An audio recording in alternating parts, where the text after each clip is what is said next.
Hello everyone, my name is Kormal and my research topic is cemeteries as healing landscapes. So what is a cemetery? It is a place where deceased people are buried or interred, and they play a vital role not only for the dead but also for the living people.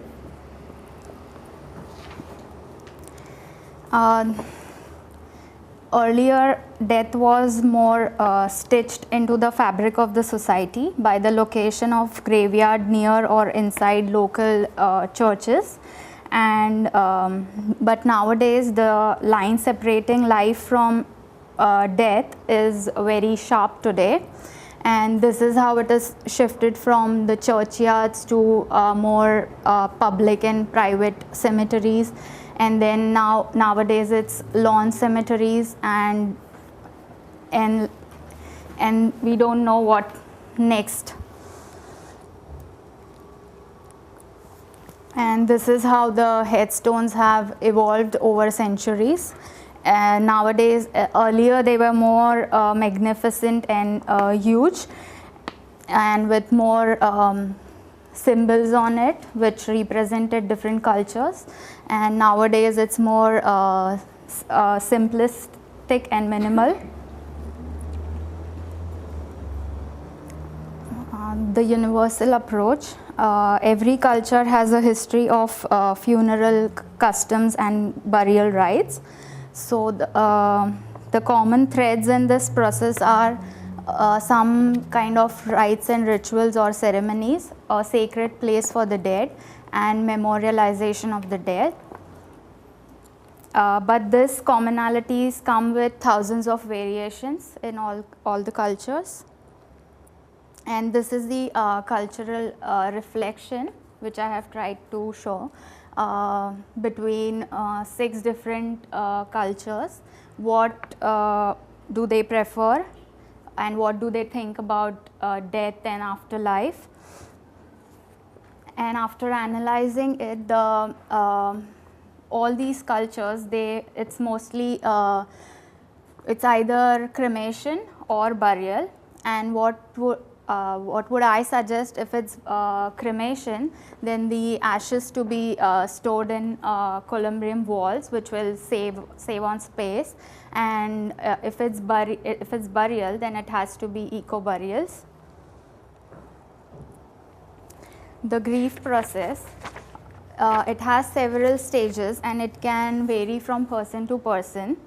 The first stage is shock, which leads to awareness of loss and further withdrawal from society. This is the major turning point which leads to acceptance of death and desire to continue with life. So the research question comes in here, that how can a cemetery function as a place of healing in a multicultural framework? The first thing that cemetery does is inducement to private meditation, and stone has a power to preserve memory, and mix of death customs, traditions, and mourning from different cultures. So role of cemetery in healing. As everybody knows, therapeutic environment is more used in connection with treatment of illness, but nowadays it's more broadened.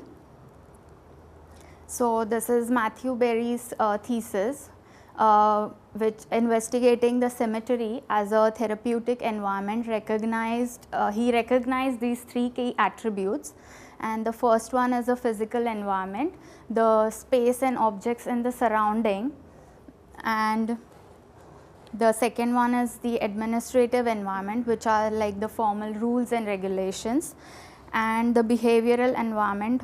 It's like the characteristics of people in a cemetery, or the people who are in grief. And he found that cemetery does create a therapeutic environment, and he identified several models for analysis.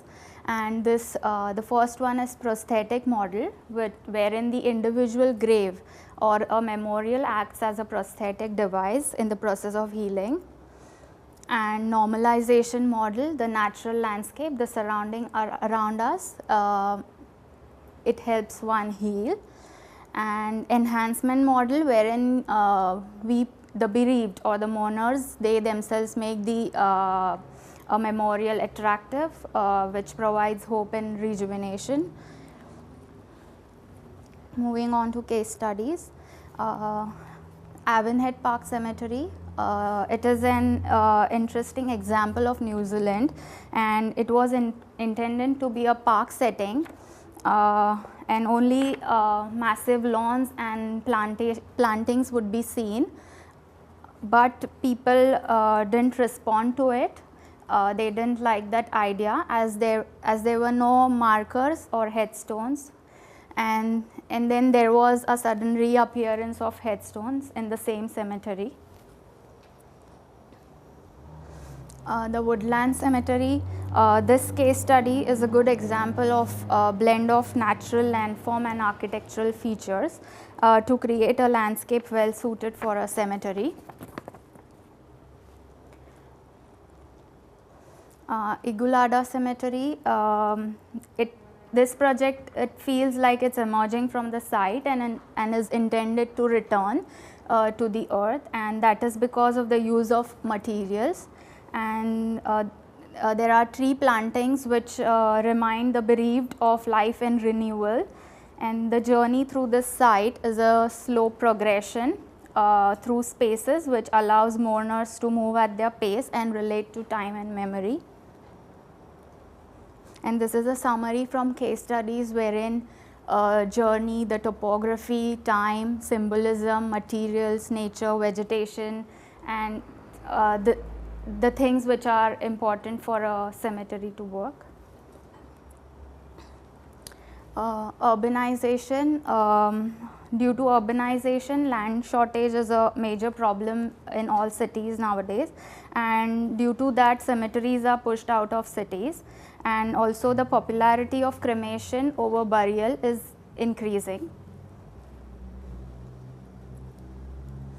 And this is the general demographics of Auckland, and Europeans followed by Maoris and Pacific people.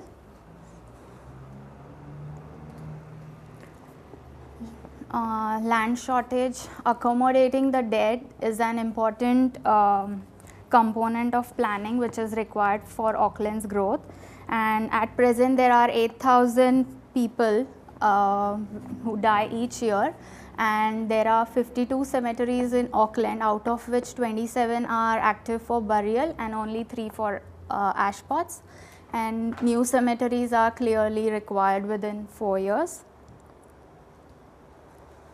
And these are the locations of cemeteries in Auckland. The orange ones are the ones which are accepting burials, and the blue ones are which are not.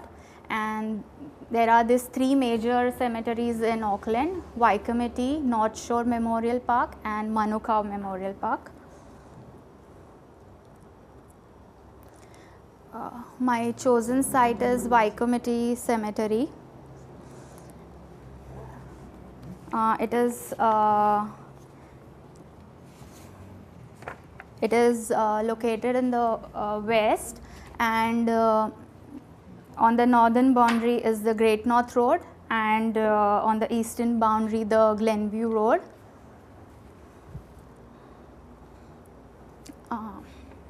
It covers an area of 108 hectares, and it is the second largest in the southern hemisphere.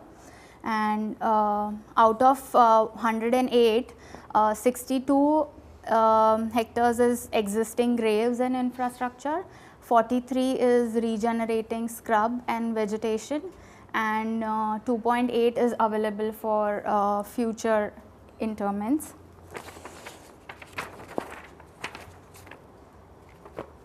And these are the services which Waikamete provides: standard burials, burial walls, memorial plaques, chapel, eco burials, and columbarium niche walls, lawn memorials, and also the urpa. This is a map which shows how the cemetery was zoned according to the different cultural groups.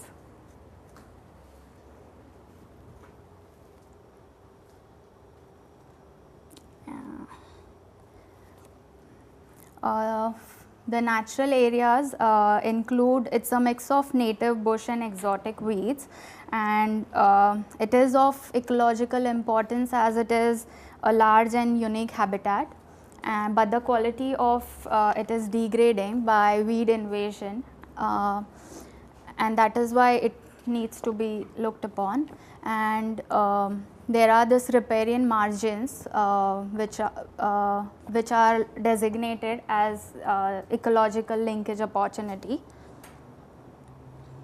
This is a map of natural areas showing the green ones, that's the northern scrub and it's protected, and that's the southern scrub which is protected, as well as some area which is restored.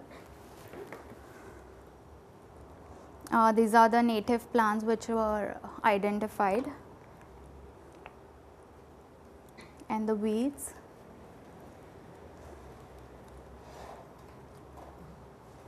These are some of the historic trees on site.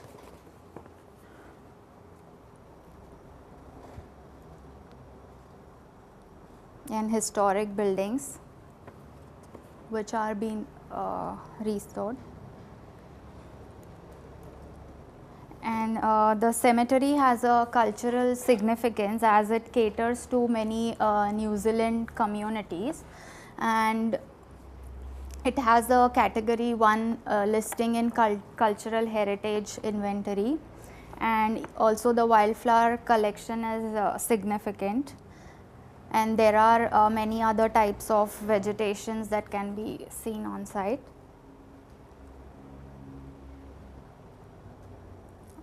So the key issues at Y committee are the burial methods. They use traditional method which utilizes more land, and so alternative burial methods have to be looked upon. And recreation and community use,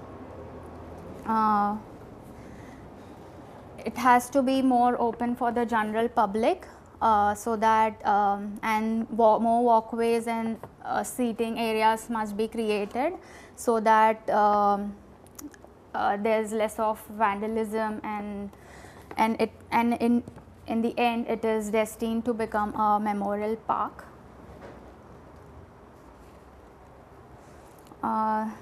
This is the heritage area, the Victorian area.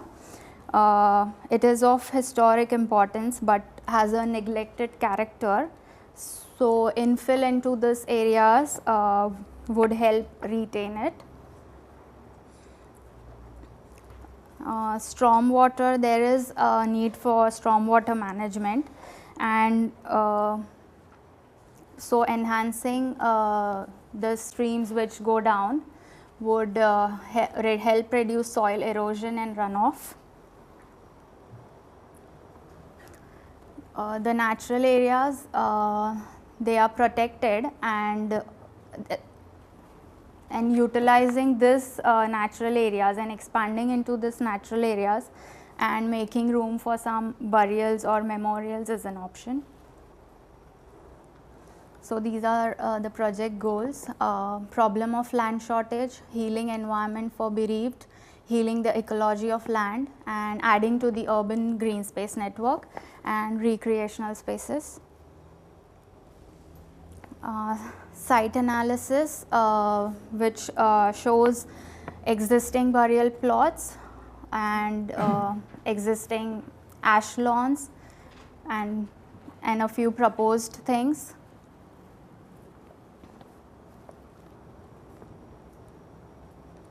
These are the natural features on site. That's the whole hillside vegetation and the ecologically protected areas, and the riparian margins going around the site.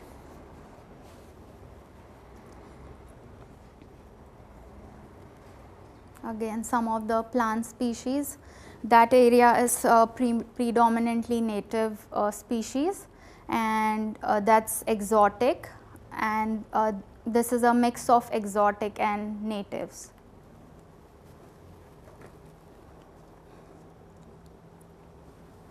A few man-made features on site. That's the new chapel, water tank, and that's Great North Road. You have those various entries to the site, and that's the primary circulation within the site.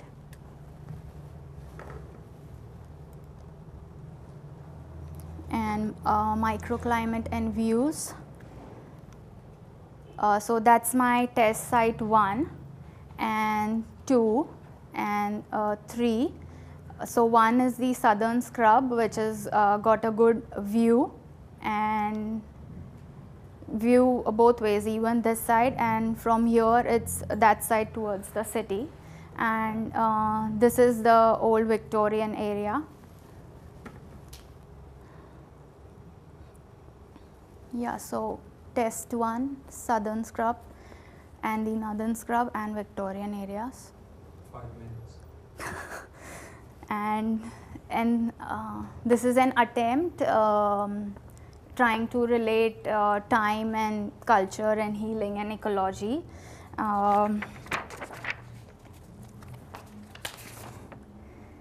So I think everything, culture, healing and ecology, it evolves over time, and a bereaved when memorializes the death of a closed one, it's like a journey in time and space as well, and also the ecology changes with time. It changes its spatial form, and fire and water can also destruct the ecology, but then it also has the capacity to regenerate on its own. So it's like the bereaved heals over time, and also the culture and ecology, as we see, it's evolving over time. And this is the test site 1. It is done taking into consideration landform views and journey and time, and it will cater to burials, but only eco burials. And as we have seen the evolution and the historical shift, so the next thing which is popular is eco burials, and so for every burial there will be a tree planted, and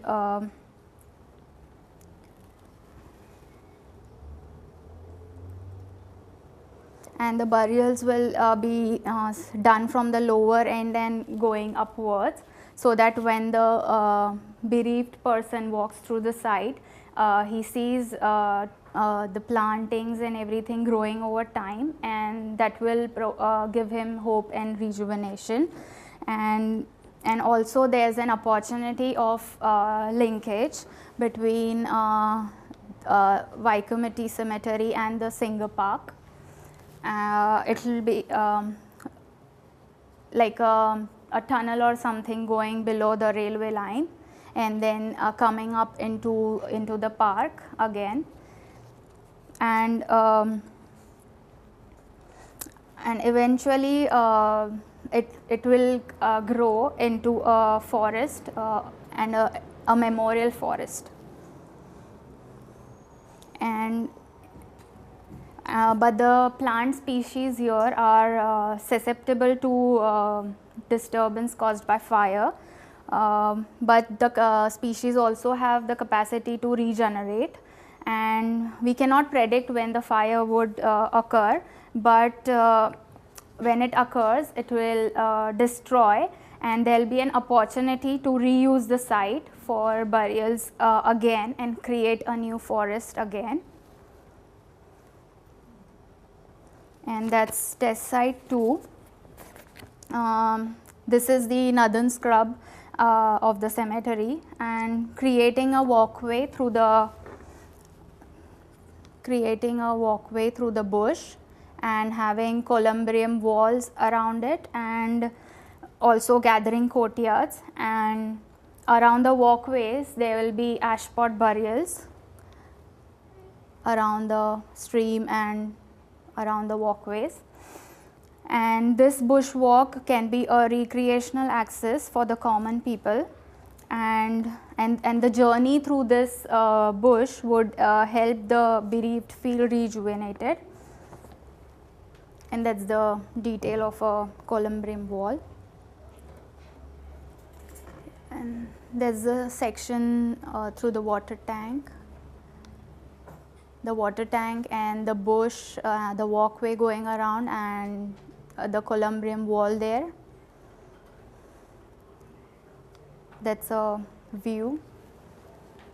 And the ash pots I was talking about, which will be just marked by a simple stone marker.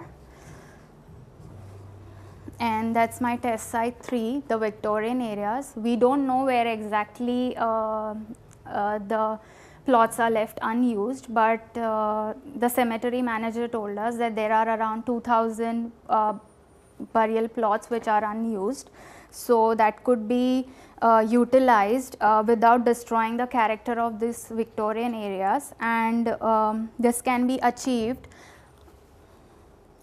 by using simple stone markers, natural stone with just names marked on it or even unmarked, and also by having small plantings which are more native, and this will also help manage the weedy Watsonia wildflower, particularly in this area.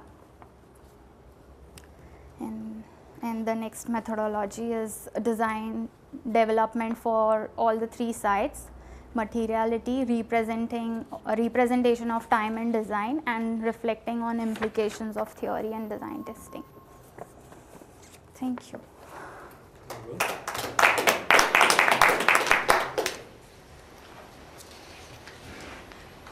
So Matthew just left and get beard. So we need to talk now until he comes back. He's promised that he'll Matthew's come just back. popped out. So, but we're all right because we can do this on our own. Yeah.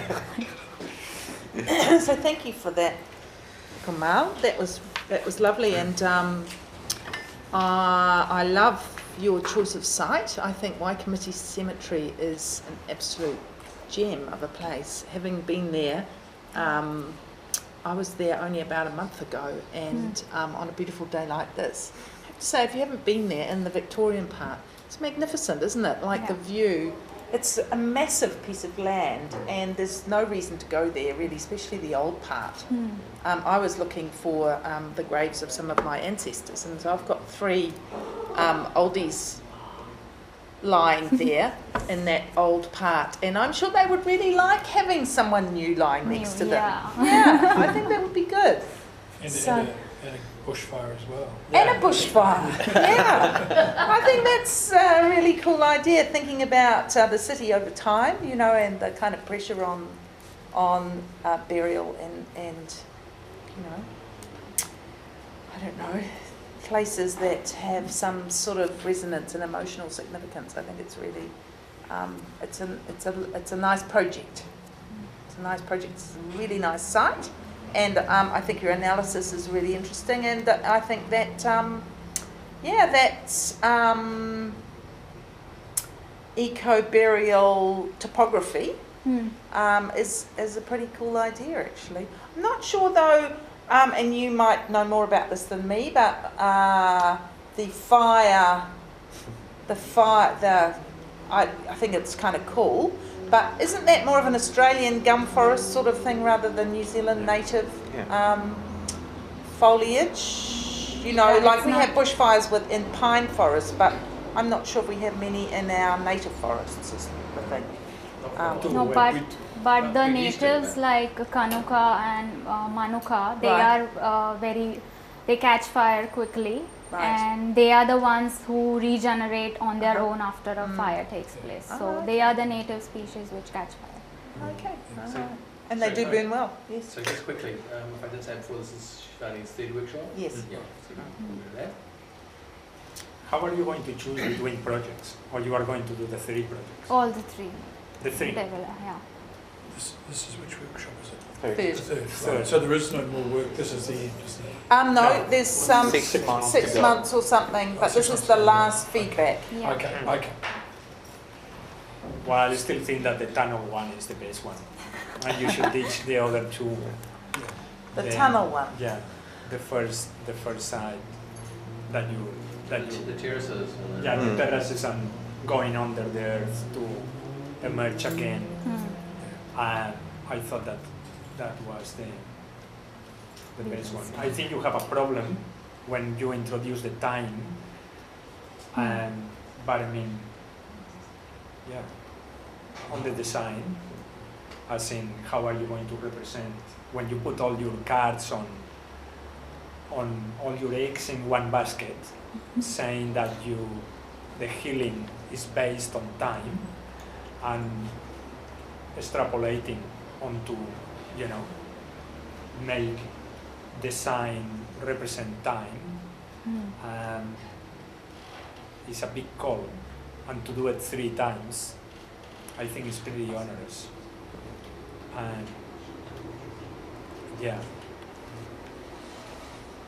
but I think it's a fantastic project. Without having been there, I think it's an absolutely great. Thank you for that. I think it was very interesting. It's also a very unusual topic to approach, which makes it very exciting, I suppose. Yeah. No, I think it was great. I think you were very thorough in your, in understanding of the site and all your analysis. I really enjoyed the precedents. I think that you were spot on with the precedents you brought forward, especially last to the Stockholm and the Igualada cemeteries, because they really revolve around landscape as the core element in that design. I don't have any problem with your design development, especially the specific design solutions you are putting forward. My only concern was, thinking about the bigger picture, how that will affect, let's say, the original scale, and I was more concerned how that would, whatever you're going to do there, how that will connect with the overall green and blue infrastructure of Auckland, let's say. So how that little small interventions that you're going to do there, what's going to be the big contribution to the big picture of the city of Auckland. The other thing that's at the end, I was thinking so what you are doing, how that will affect the healing process? Will be the time, or Yeah, that's the equation Yeah. of the time. because your statement was that cemeteries as healing landscapes, and in a very subtle way we got the point that healing will happen through time. That might be the only thing that you might want to tease out a bit more, No, as I did show the Matthew Berry's thesis.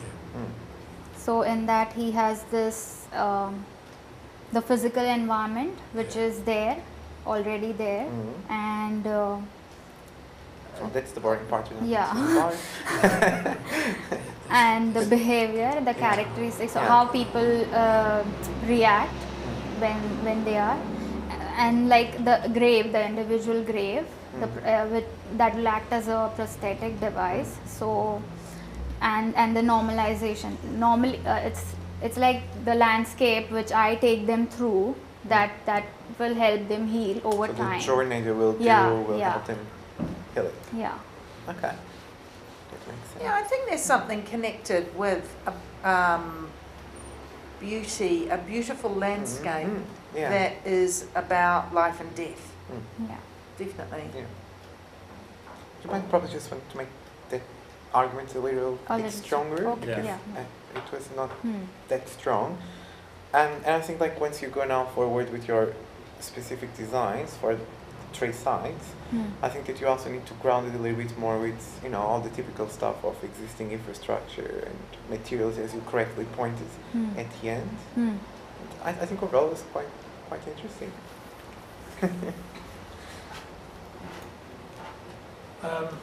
I thought you had a clear and beautiful progression through the analysis and the case study, so I thought that was really strong. I noticed the one thing we keep reading about by committee in the cemetery is desecration of plots, things like that, and issues around that. So I don't know if that is an issue or that plays out at all. It was, so it was quite nice to put that aside. You know, in some ways it's quite nice you didn't mention it, but it is something that we hear about, so I don't know if that's an issue or not. I think you did, you had quite nice sort of graphics, and you talked about the different ways for different communities and cultures, the way they go through the process. And then there was almost like a standard process for you know, the lineal process that the stages everyone goes through. And I'm not quite sure that everyone goes through exactly the same stages in the same order, so I felt that it was almost, that you might have, I can't remember if that was that, yeah, that there, yeah, and maybe that is, everyone does go through that in that order. And so the, so by the time I got through all this, I was feeling, you know, you put me in a great space, in a sort of slightly emotional space, and so what I'm wanting to see at the next stage, and unfortunately I won't be there to see the next stage, but that is just how your designs engage with that, and they engage and how they engage with the different people, and how they provide something that's not there already. You know, it's a different typology, what you're doing, and the emotional connection, what sort of emotional connection you're looking for through the landscape, through your physical interventions and that. And I think it's just actually just really feeling that in the designs. Okay. Not sure if that's very clear or not. I think we did think of that, but then it's like each and every people has a different way of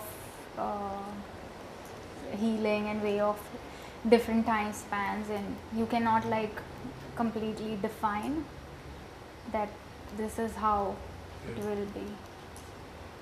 So if we just take something, if the tombstone or a physical marker is a prosthetic for healing, maybe it's just teasing that out. How is the, you know, that process of healing? And it showed someone curled up beside it was probably an exaggeration of a response, but it's just showed that. And I just wondered how that heals out. So if you're creating a space, is it just a tombstone in a bit of grass, or is there something, is there a new way of looking at that?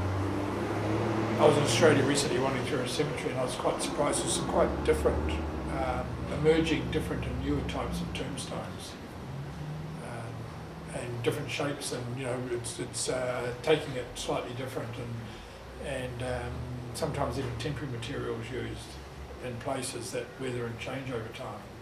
It's almost like they're there for the event, and they can nature can ravage them over time, and they disappear, and that doesn't matter. So I don't know, but I just think that it's interesting to tease these things out. And there's something quite delightful about some cemeteries, this one included, and also the Manukau cemetery, where people have really kind of personalised, you know, they kind of live with their dead people, and they're really connected to that place where they're buried, notwithstanding that I don't think we can all be buried anymore because there's not enough room, but anyway, it's quite special to see that diversity of engagement with, you know, the place, at their burial place, and in Waikimiti that has played out over time, because that, you know, it used to be that different cultures couldn't be buried alongside each other, so there's the kind of Jewish part and the Muslim part, and you know, it's kind of quite interesting and lovely actually, in the different expressions of that death process. So, and I think that is a feature of Waikimiti. So how is it that part of that grief process could be like a joyous celebration with, you know, in that way, in the way you're talking about it, like personal remembrance that may not last, or personalise it rather than a kind of a the one with all the pamphlets about the formal rules. Yeah. How would it be if there were if there were less formal rules and people could do different things? I mean, seriously, having just buried my mother a couple of years ago, there's lots of rules about what the stone should look like, and how big it should be, and yeah. I mean, another thing that is happening at the moment that has been on the media is like people cannot afford anymore, or certain amount of the population cannot afford anymore. That's right. Whatever. A grave in Auckland. Grave in Auckland. Because they're worth a lot of money. So they are forced into changing their cultural beliefs. Or for get the buried ashes, in the country. or get buried outside, which for certain people, will be a really big cultural transgression. So how economics, transform the situation of the burial.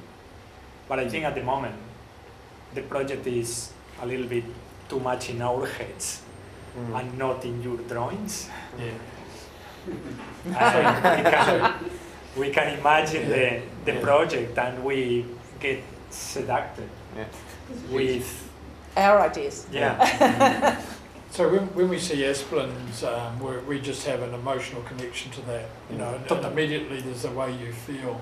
And so I almost would like to see you've drawn physical sections, but I'd almost want to see those as emotional or experiential sections, and even use emotional experiential words around it. So what are you trying to capture? What experience and emotions are you trying to capture by shaping, sculpting a place, by planting landscape, by changing a level, by putting a wall in, by putting a barrier, by putting creating a space that might have a single seat or something like that, and have a tree for shade, or something like that. That space on the right where you've got two sort of containers and the tree and planter. What are you trying to do there? I'm really wanting to understand, when you get into that detail, what you're trying to do. I mean, you've got a progression path. Are you trying to narrow it down, or then open out into a view, or have just a big field of green? And it's all those experiences that you're doing that's going to be part of that process of healing. And so I think that the quality of that. So we just want to, if your drawings can either do that through the power of the drawing, or putting the words on it, or just using multiple levels that we can engage with that in the power of the design, that's actually, I think, you'd have nailed it. Big sections with the air described as a metaphor for the emotion. Is it dark? Is it a foreboding cloud? Is it or is it full of light? Or because sections are diagrammatic rather than three-dimensional sketches. Are more specific, they're pretending to be real, whereas a section is necessarily not quite real, and perhaps that's the place where metaphor and emotion can live. Beautiful words, sir.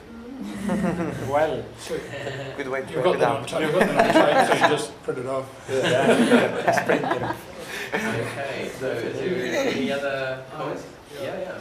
How many cultural groups are in New Zealand? And can you go back to the slide, please?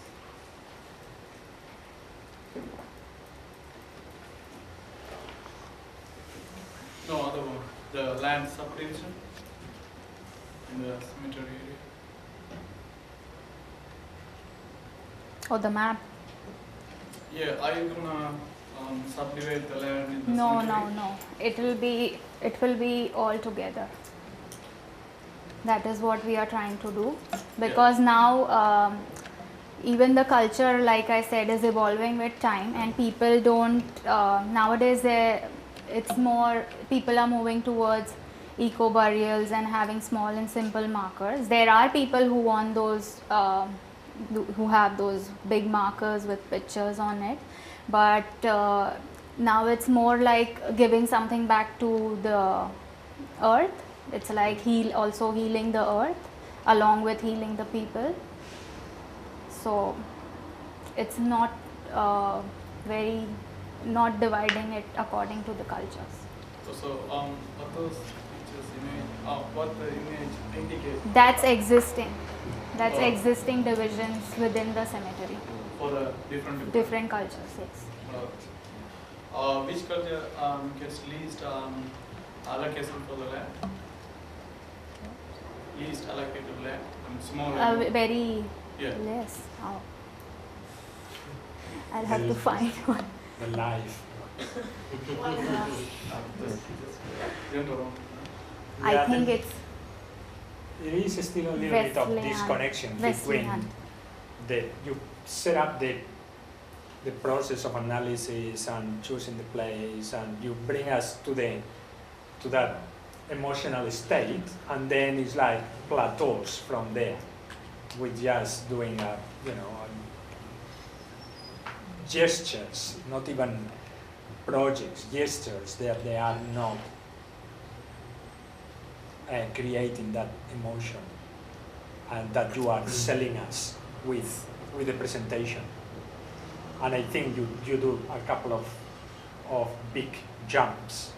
One is the time thing when you, and the other one is the healing one. You kind of, okay, I explain you how this works, done, ticked, and now I'm going and do my thing instead of actually linking. And the other one that was pointed out, that what is the transcendence of your operation in that cemetery? I mean, how that is going to change how we look the cemeteries in Auckland or in New Zealand. And I think it's also the fact of you probably going back to your precedents, because there are two examples, the ones from Stockholm and Igualada. They use landscape as a way of putting people into a very specific mindset, into a journey, like the Stockholm cemetery, like that entranceway until the top. It's a very kind of emotional journey to put people in a very respectful place, like that you are entering a respectful place, that there is buried people there.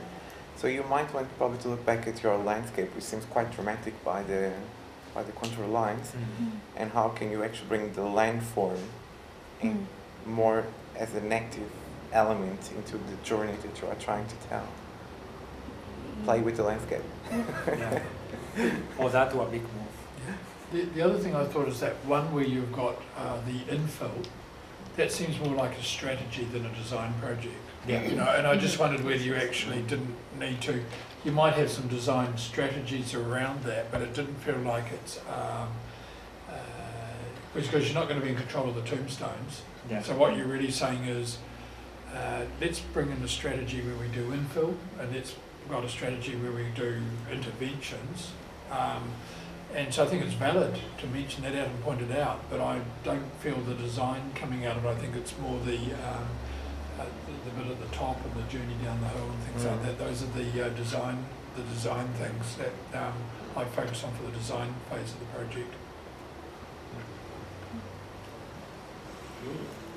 Can I bring up sort of something of a red herring, but I think in terms of your project, but it might make you think just a little bit kind of left fieldish or broader, and that is the kind of issue that's been brought up about the spread of ash in other places, like at sea or on mountaintops or wherever. That Māori, sorry, in the roses, that Māori have objected to, and the reason they've objected to it is that means that there's a dead person There. in that place, and that immediately turns that place tapu, and therefore, and normally under circumstances, say somebody dying at sea or something, that would bring a rahui, in other words, you can't gather shellfish there or swim there or something like that in that place, but it's happening indiscriminately all over the place. Now I know it's slightly outside your realms of your project, except that it just makes one think a little bit about maybe the relationship of land and burial and land and death and some, it's just about that kind of thinking about the relationship that has and how that impacts on people's different cultural perceptions. Just throwing it in there. Thank you. A really interesting project. Thank you. And I think, the amount of comments that we've had is connected to the potential that we see for something really cool in the next stage, including really big sections. Yeah. That